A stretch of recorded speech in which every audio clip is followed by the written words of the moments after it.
God being love is also happiness. God being love is also happiness.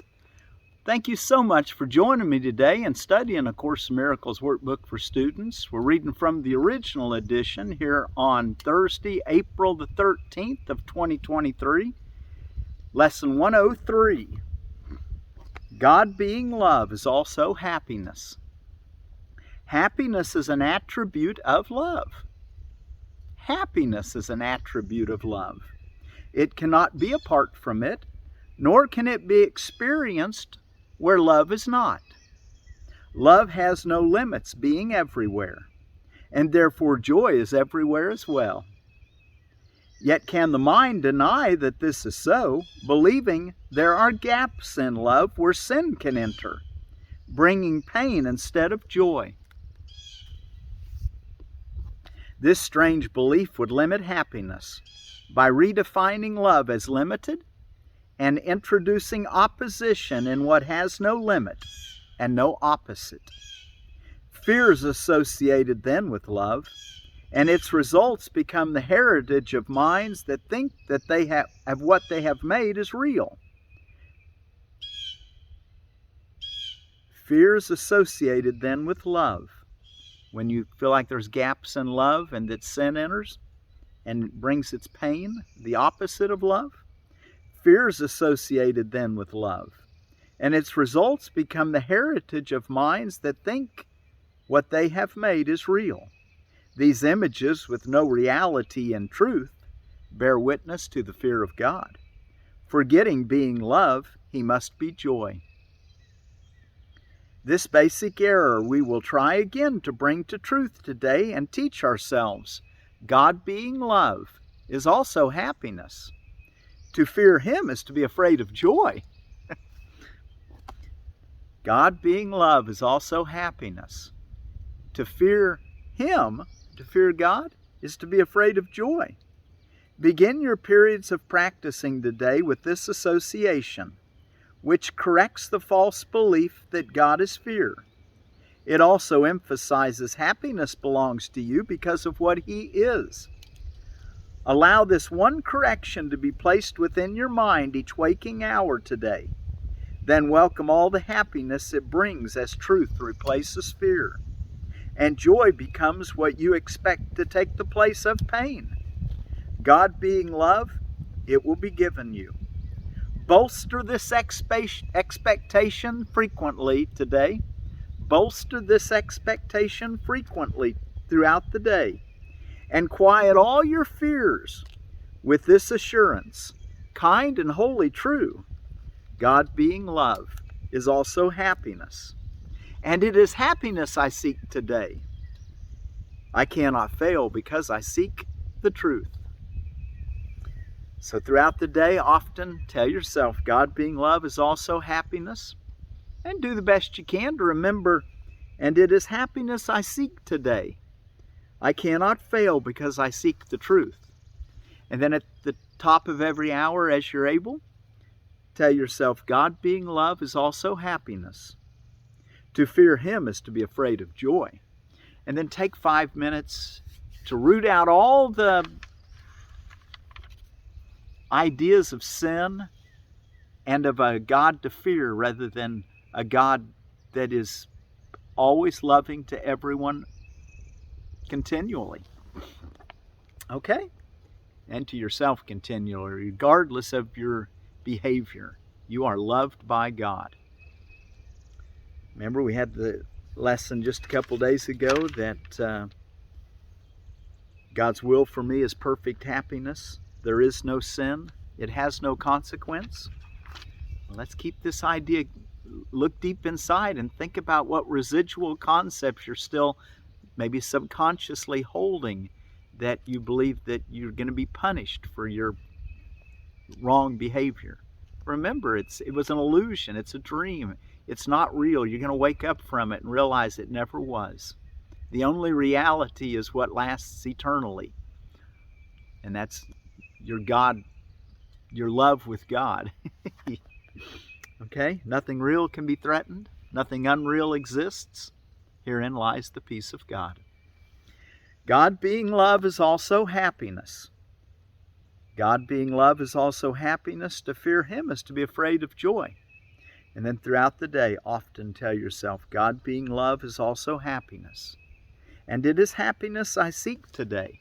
I cannot fail because I seek the truth. All right, well, let's go look in our text reading for today. And we're ready in chapter 11, God's plan for salvation. And we're section 4, the investment in reality. And as you're turning there, let me tell you about a Shanghai green Bok Choy. Shanghai. And this is out of the Baker Creek Heirloom seed. The Shanghai green choy. And Bok Choy in general, it says this: these cool weather loving members of the Brassica or the cabbage family originated in Asia. The type of bok choy and closely related Asian greens are incredibly diverse and range from diminutive dwarf types to large ponderosa heads and massive rosettes. Endless culinary potential and easy growing makes these a staple for any home gardener and a must-have for farmers. Shanghai green choy, which is a Brassica rapa, not an oleracea. It's a Brassica rapa, or rapa, not sure. 35 to 45 day. Sometimes the words I use, yesterday I didn't say, what did I say? The day of pink, and I said femininity. I didn't say it properly though. I'm sorry. I'm from the hills and I don't have all my words down real well. We do the best we can though.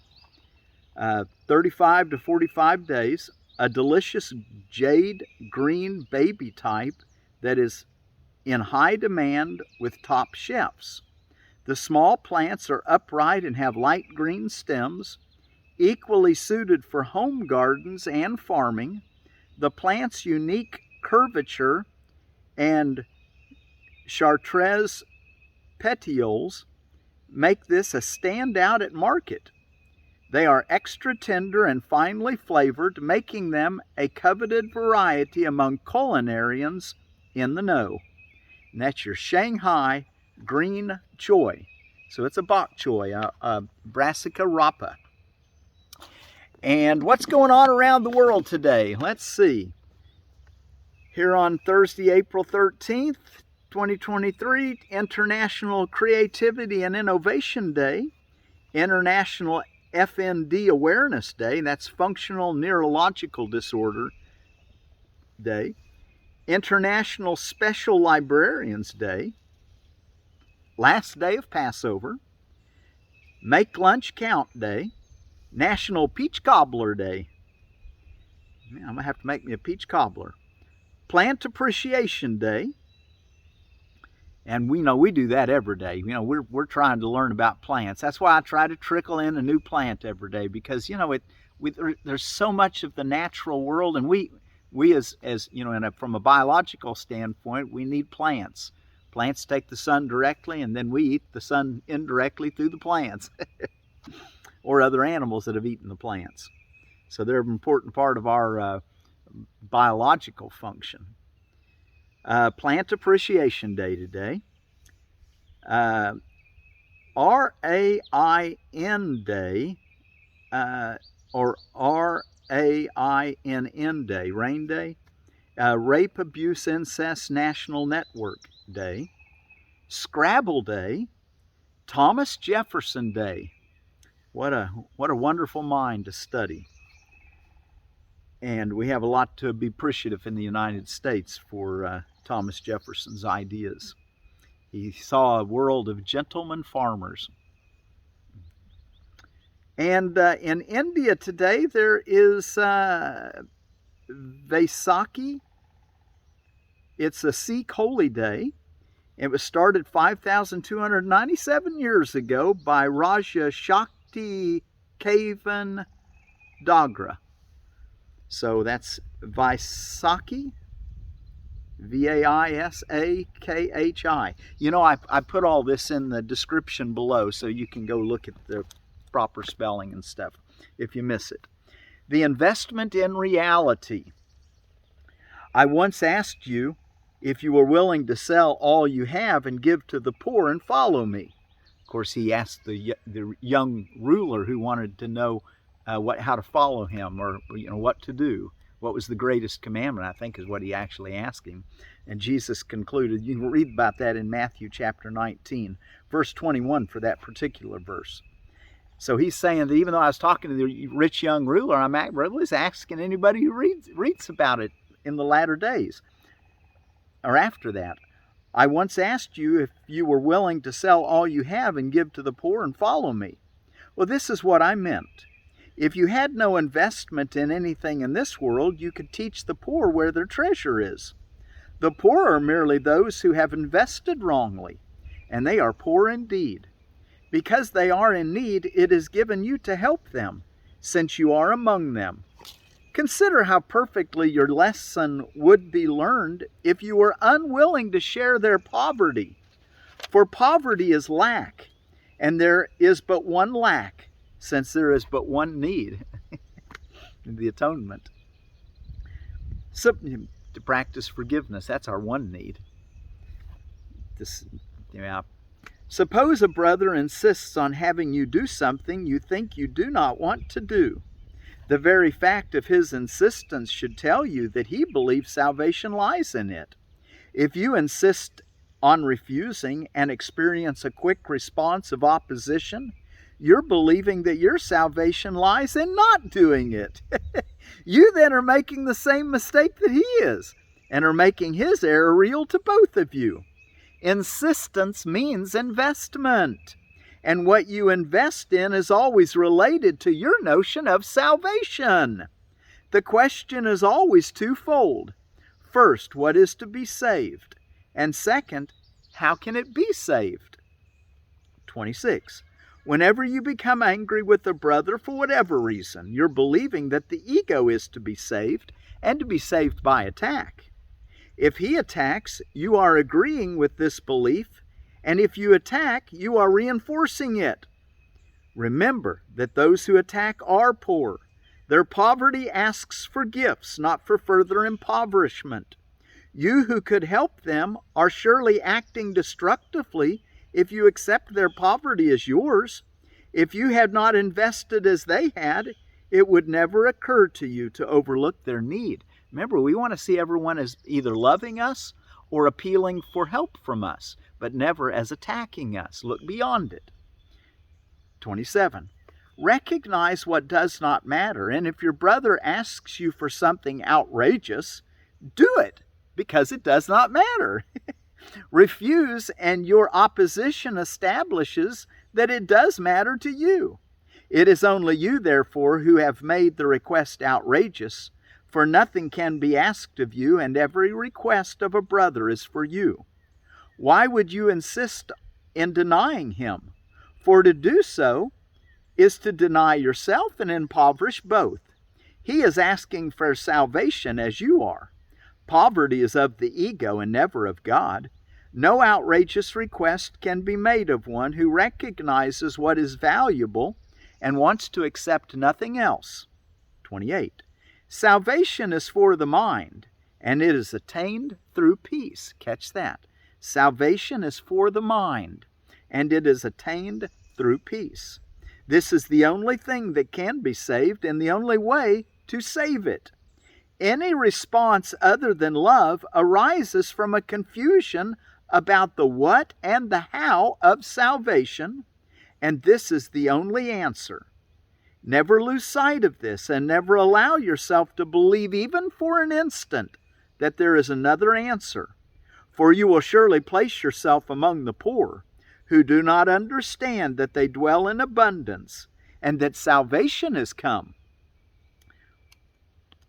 Any response other than love. We want to be watchful for that. And that sure speaks of our lesson today, doesn't it? God being love is also happiness. To fear Him is to be afraid of joy. Okay, 29. To identify with the ego is to attack yourself and make yourself poor. Let's back up and look at that last paragraph once again. Salvation is for the mind and is attained through peace. This is the only thing that can be saved and the only way to save it. Any response other than love arises from a confusion about the what and the how of salvation. And this is the only answer. Never lose sight of this and never allow yourself to believe even for an instant that there is another answer. For you will surely place yourself among the poor who do not understand that they dwell in abundance and that salvation is come. 29. To identify with the ego is to attack yourself and make yourself poor. That is why everyone who identifies with the ego feels deprived. What he experiences then is depression or anger, but what he did is to exchange his self-love for self-hate, making him afraid of himself. He does not realize this. Even if he is fully aware of anxiety, he does not perceive its source as his own ego identification. And he always tries to handle it by making some sort of insane arrangement with the world. He always perceives this world as outside himself, for this is crucial to his adjustment. He does not realize that he makes this world, for there is no world outside of him. 30. If only the loving thoughts of God's Son are the world's reality, the real world must be in his mind. His insane thoughts too must be in his mind. But an internal conflict of this magnitude he cannot tolerate. A split mind is endangered, and the recognition that it encompasses completely opposed thoughts within itself is intolerable. Therefore, the mind projects the split, not the reality. Everything you perceive as the outside world is merely your attempt to maintain your ego identification. Wow, catch that. Everything you perceive as the outside world is merely your attempt to maintain your ego identification. For everyone believes that identification is salvation. Yet consider what has happened, for thoughts do have consequences to the thinker.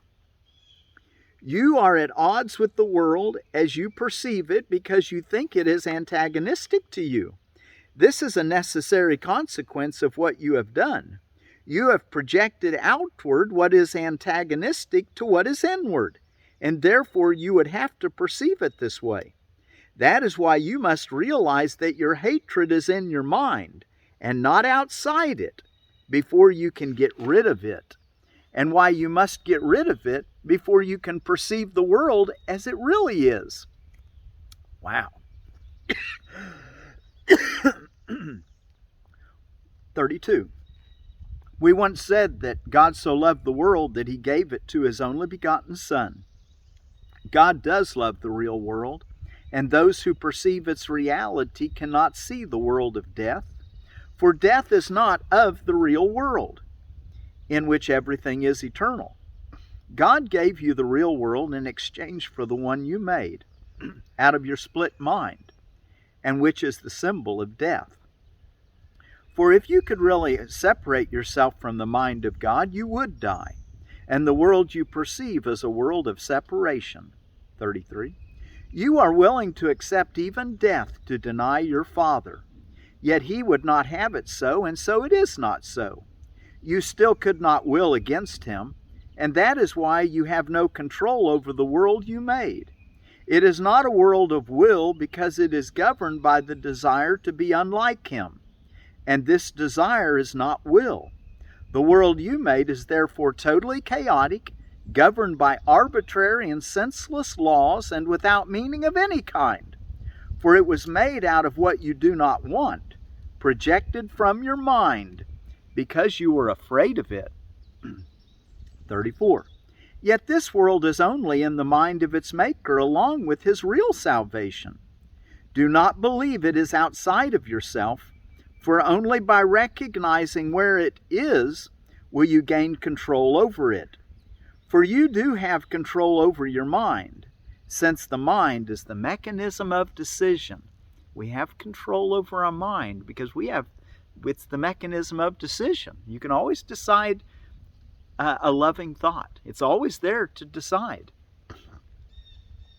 If you will recognize that all attack which you perceive is in your own mind and nowhere else, you will at last have placed its source. Instead of outside yourself, you're being attacked, or you're seeing someone attacking somebody else. It's in your own mind. If you will recognize that all attack which you perceive is in your own mind and nowhere else, you will at last have placed its source, and where it began it must end. For in this same place also lies salvation. The altar of God where Christ abideth is there. And last paragraph, 35 for this section. You have defiled the altar, but not the world. Yet Christ has placed the atonement on the altar for you. Bring your perceptions of the world to this altar, for it is the altar to truth. There you will see your vision changed, and there you will learn to see truly. From this place where God and His Son dwell in peace, and where you are welcome, you will look out in peace and behold the world truly. Yet to find the place, you must relinquish your investment in the world as you have projected it, allowing the Holy Spirit to project the real world to you from the altar of God. Okay. Our lesson again. God being love is also happiness. Do the best you can to take those 5 minutes every hour of, how's he say it? God being love is also happiness. To fear Him is to be afraid of joy. So let's look for any fear thoughts we have, because they're taking us away from joy. Let's look for any where we believe that pain or sin or wrong or guilt. Let's look for those ideas in our mind and let them go in exchange for love. God being love is also happiness. To fear Him is to be afraid of joy. And then bolster that your expectation to find that joy and to live in it throughout the day by saying, God being love is also happiness. And it is happiness I seek today. I cannot fail because I seek the truth. And if you can't remember everything, I write it down on a card and keep it in my pocket and pull it out throughout the day until it really's got in my mind well. Because today he wants just to say, God being love is also happiness. And it is happiness I seek today. I cannot fail because I seek the truth. Try to remember to say that, but if not, at least try to bring to the memory often today, God being love is also happiness. Okay, well, let's sing a little song. That's why I do these little songs. They kind of help me to remember it throughout the day.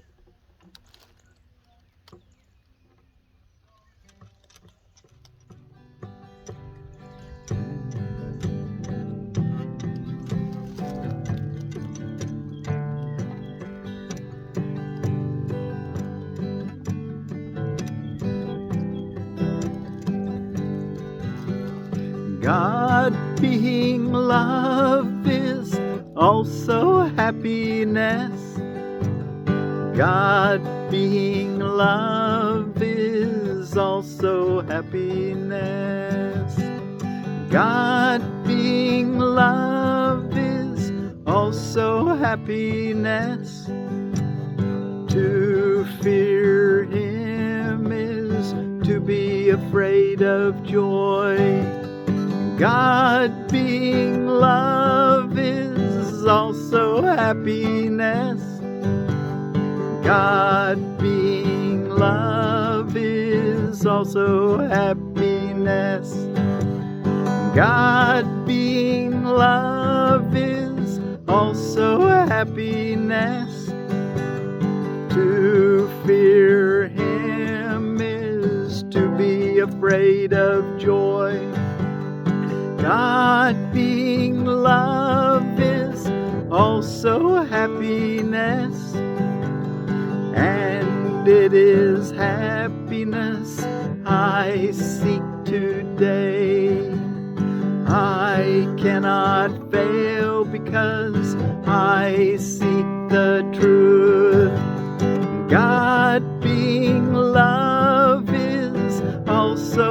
happiness. God being love is also happiness.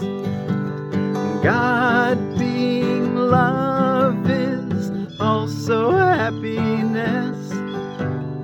God being love is also happiness.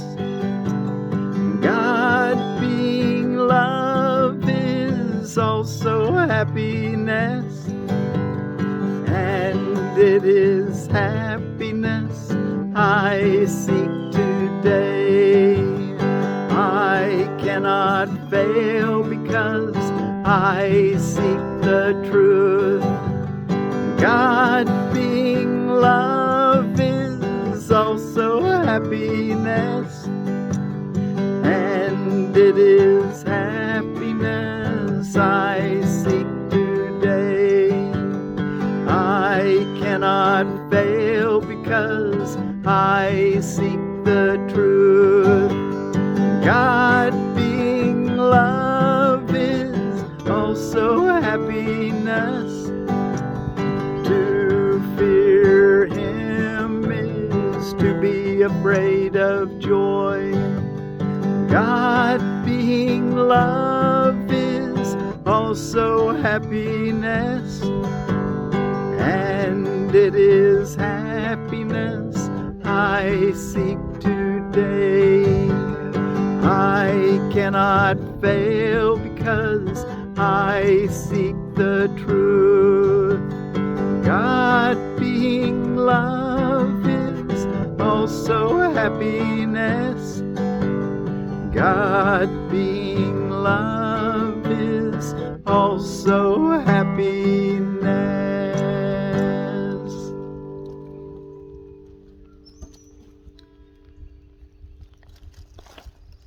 Very often today, remind yourself, God being love is also happiness.